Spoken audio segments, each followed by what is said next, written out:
Ассалаумағалейкум, Алаш жұртының ағайындары. Эфирде Айтарым бар бағдарламасы. Студияда Рауан Серхантегі. Бүгінгі біздің Айтарым бар алаңында қонақта Семей аймақтық Ақ Жол партиясының төрағасы, құрмет орденінің иегері Рахат Алтай ағамыз. Аға, қош келдіңіз. Енді жалпы біздің алғаш сауалымыз осы, билікте бүгінгі таңда жоғарыда орын алған үлкен өзгерістер жайлы болмақ. Елімізде орын алған осы биліктегі өзгерістерге қатысты сіздің пікіріңіз? Енді қазір осы соңғы 19-нан бері бір аптада президенттің мәлімдемесімен өзі жоғарғы биліктен кеткен туралы әңгіме көп жүріп жатыр. Халық арасында да бұл әңгіме бар. Негізінен бұл тосыннан болған жағдай емес. 16 жылы ата заңымызда өзгеріс еніп, бұдан былай Қазақстанда президенттік парламенттік басқару жүйесі болады деп нақты жазылған. Сол ата заңдағы өзгеріске байланысты былтыр елімізде сайлау туралы заң қабылданды. Сол жаңа заң осы 19 жылдың 1 қаңтарынан бастап күшіне енді. Сондықтан да бұл мәселе осы 2 жыл бойы заңды құқықтық жағынан бәрі дайындалып істелген істекені көрініп тұр. Оның бер жағында жаңағы елге ең қажеттілігі бейбітшілік. Кез келген бақыттың. Енді бұлай тарихқа үңілетін болсақ, осы Ливия мемлекетінде Қадафи мырза 40 жылдай басқарып, жер бетінде өз мемлекетіне жұмақ орнатты. Оны қазір барлық ақпарат құралдарын тыңдап жүрген елдің бәрі біледі. Бірақ сол кісінің тағдыры не болды? Өзінің халқы темір трубамен ұрып өлтірді. Немесе мұсылман елдерінде жаңағы Иракта, Египетте, Сирияда осы билікке талас болып, жаңағы саяси қозғалыстардың салдарынан қаншама халық зардап шекті, қаншама адам құрбан болды. Тіпті алысқа бармай-ақ қояйық, мына осы тәуелсіз мемлекеттер одақтастығының ішіндегі Қырғызстанда қаншама билік ауысу, көтеріліс арқылы болды. Қаншама президенттері шетелге қашып кетті. Мына Украинада, мына орыс Ресеймен әлі күнге дейін соғыс жүріп жатыр. Осының бәрі салдары билікке таластан туып жатқан дүниелер. Сондықтан да біздің мынау ата заңымызға сай, барлық заңдарымызға сай биліктің бейбіт жолмен басқа адамның қолына көшуі бұл үлкен бақыт. Мен осы алғаш президент 91 жылы сайланған кезде Шакир Әбенов бата берді. Осы мына Нәдір Әбсәләмов ағамыз, басқа да Семейдің адамдары қатысты. Сол тұсаукесеріне мен де ең жас қонақ ретінде қатысқам. Сол кезде мен осы еліміз алғаш тәуелсіздігін жарияланғанда қатты қуанған азаматпын. Одан кейін осы елбасы 91 жылы президент болып сайланғанда қуанғам. Одан кейін үшінші қуанышым осы елбасының бейбіт жолмен биліктен кеткені мен үшін үлкен қуаныш. Сондықтан да мен ойлаймын, бұл жаңағы биліктің ауысуы, бейбіт жолмен заңды тұрғыда өтуі бұл халық үшін бақыт, және де шетел үшін үлгі. Бұл жағдайды біз мақтанышпен қарсы алуымыз керек, және тосыннан болған жағдай деген әңгімені доғару керек. Бұл елбасының осы 2 жыл бойы дайындығымен келген дүниесі деп ойлаймын. Үлкен саяси дүниесі. Енді мемлекет басшысы болып тағайындалған осы Қасым-Жомарт Тоқаевтың билігіне не күтесіз? Енді Қасым-Жомарт Тоқаевты да халық ежелден біледі. Біріншіден бұл кісі енді қазаққа танымал жазушының ұлы. Екіншіден дипломат, көптеген шетелдерде болған, тіпті оны ООН-ның өзінде жаңағы бас хатшының орынбасары болып қызмет еткен, қаншама демократиялық мемлекеттердің бас қосқан жері. Сондықтан да мен ойлаймын, осы біздің ата заңымызда жазылған қазақ мемлекеті зайырлы демократиялық құқықтық мемлекет деп. Сол заңды толық күшіне енгізетін бірден бір тұлға осы Қасым-Жомарт Тоқаев болу керек. Себебі оның өмір тарихы, жүрген жүрісі, қызметі. Оның бер жағында бізде мына президенттік парламенттік басқару жүйесі болады деп ата заңда жазылды, мына кейінгі өзгерістерде. Бұл кісі қанша жыл сенатты басқарды, сол парламенттен билікке келген адам. Сондықтан да сол жаңағы заңымыздың өзі күшіне енгендігі.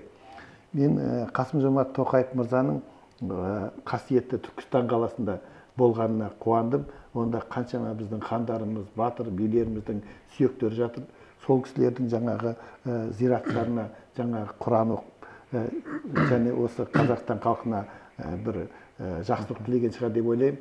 Сол Түркістан қаласының халқымен кездескенде ол кісі айтты: менің ұстанымым үш түрлі. Біріншіден, биліктің сабақтастығы. Осы жаңағындай демократиялық қозғалыстардың, жаңағы мынау ата заңымызда жазған президенттік парламенттік басқару жүйесінің жаңағы ары қарай орындалу, басқа да мемлекеттік бағдарламалардың, жаңа қазір көп балалы ата-аналарға қатысты айтып жатыр. Осы бағдарламалардың бәрінің сабақтастығы болады деген сөз ұнады. Екіншіден, менің ұстанымым қазақ мемлекетінде әділеттілік болу керек деді. Шындығында да мына президенттік басқару жүйесінде бұғанға дейін жергілікті жерлерде көптеген әділетсіздік болғаны рас. Әсіресе сайлау кезінде. Мынау аудан, қала, облыс басшылары өздеріне қолайлы, ыңғайлы адамдарды депутат өткізгендері рас. Сондықтан елімізде осы соңғы 30 жылда қанша мәрте әртүрлі деңгейдегі сайлаулар өтті, сол сайлаулардың бәрі әділетті өтті деп айта алмаймыз. Енді мына қазіргі мемлекетіміздің екінші президенті, бүгінгі мемлекет басшысы Қасым-Жомарт Тоқаев мырзаның екінші ұстанымы әділеттілік қоғам орнату дегені менің көңілімнен шықты. Үшіншіден, ілгерілеушілік. Расында да жаңағындай демократиялық заңдар күшіне енбей, шынайы халықтың патриоттары билікке келмей, ешқашанда ілгерілеушілік болмайды. Сондықтан да мен ойлаймын, осы ұстаным отырған үш бағыты да Қасым-Жомарт Тоқаевтың халыққа үлкен бір үміт көңілдеріне ұялатып отыр. Оның бер жағында бұл кісі үкіметпен өткізген алғашқы жиналысында қазақ тілінің мәртебесіне қатысты жақсы айтты. Мектептерде жаңағы ағылшын тіліндерінде басқа пәндерді өткізудің қажеті шамалы. Бізге осы халыққа негізінен мемлекет тілді үйретуіміз керек те, орыс тілінде халықтың білгені дұрыс деді. Сондықтан да мен осы алғашқы жиналыстағы мынау қазақтың мемлекеттік тіліне баса назар аударған мен көңіліме қуаныш орнатады. Осы 30 жыл бойы шешілмеген мемлекеттің тағдырын шешуге осы Қасым-Жомарт Тоқаев мырзаның ықпалы болатындығына мен кәміл көзім жетіп отыр. Рахмет. Енді осы елордамыз, елдің жүрегі Астананың Нұр-Сұлтан болып өзгеруіне не айтасыз? Бұл да енді ертеден айтылып жүрген әңгіме. Тіпті осы Ақмола қаласының аты Астана болып 20 жыл бұрын өзгерген кездің өзінде де осы болашақта жаңағы басқа адамның атын беру туралы жоспармен аталды деген әңгіме қозғалған. Оның бер жағында осы 2008 жылы, 2013 жылдары екі мәрте парламентте бұл әңгіме көтерілді. Сондықтан да бұл Астана қаласының Нұр-Сұлтан қаласы болып өзгергенде біздің халық үшін үлкен жаңалық емес. Бұл 20 жыл бойы айтылып жүрген әңгіме. Ол біріншіден. Екіншіден, расында да Нұрсұлтан Назарбаевтың осы 30 жылғы билігінде қазақ халқының тәуелсіз мемлекетін құруда, басқа да өнеркәсібіміздің дамуына көптеген жетістіктерге қол жеткізгеніміз рас. Оны халық өзі мойындайды, ол көптен бері айтылып та жатыр. Бірақ та мен үшін Нұрсұлтан Назарбаевтың ең үлкен ерлігі осындай үлкен билікті бейбіт жолмен беру. Екінші адамға, өзінен кейінгі екінші президентке өткізіп беру. Сондықтан да осы ерлігі үшін де бір қаланың атын беруге лайықты тұлға деп ойлаймын. Оның бер жағында енді қазір елордамыз Астана болғаннан кейін қайда бара жатырсыз десем, Астанаға бара жатырмыз. Астанадан хабар айтырмыз, елордадан айтып тұрмыз деп айтыла береді. Сондықтан да бір жаңағы Астана деген жаңағы статус дейді ғой, ол қала береді де, сол Астанада тұрып жатқан халықтар астаналық болып қала береді.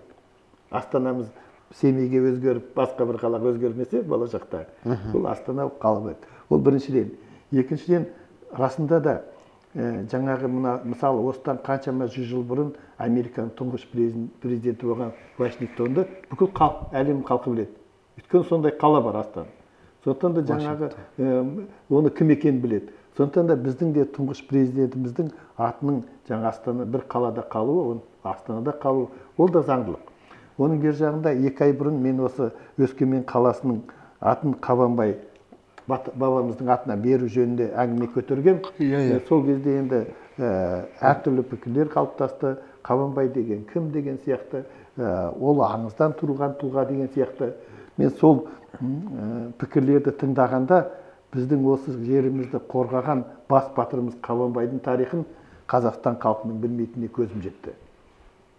Сондықтан да екіншіден мына осы таяуда ғана демократиялық қозғалыстың басшылары жиналған жиында елімізге танымал тұлға ақын Қазбек Иса мырза мына Павлодар қаласының атын Кенесары деп өзгерту керек, Петропавловск қаласының атын Абылай ханға беруіміз керек деген бастама көтерді. Тамаша. Бұл да өте дұрыс деп ойлаймын. Себебі қазіргі ұрпақ өсіп жатқан Абылайдың кім екенін, Кенесарының кім екенін, олардың қаншалықты халыққа көрсеткен қызметін біліп жатқан жоқ. Кеңес үкіметінде де мектептерде оқытылған жоқ. Сондықтан жалпы үлкен адамдар да, жастар да осы біздің жеріміздің қорғаған бабаларымызды туралы мағлұмат аз. Семей қаласының атын Әлихан Бөкейханға берсе дегенде ұсыныс болды. Сосын менің ойымша сол Әлихан Бөкейхан бабамыздың өзі Семей қаласында Алашорда үкіметін құрып, үкімет басқарған кезде өзінің алғашқы жарлықтарының бірі Семей қаласының атын Алаш қаласы деп өзгерту болған. Сондықтан да мен ойлаймын, сол кей жағдайда тарихи есімдерді қайтару керек деген әңгіме туып жатыр.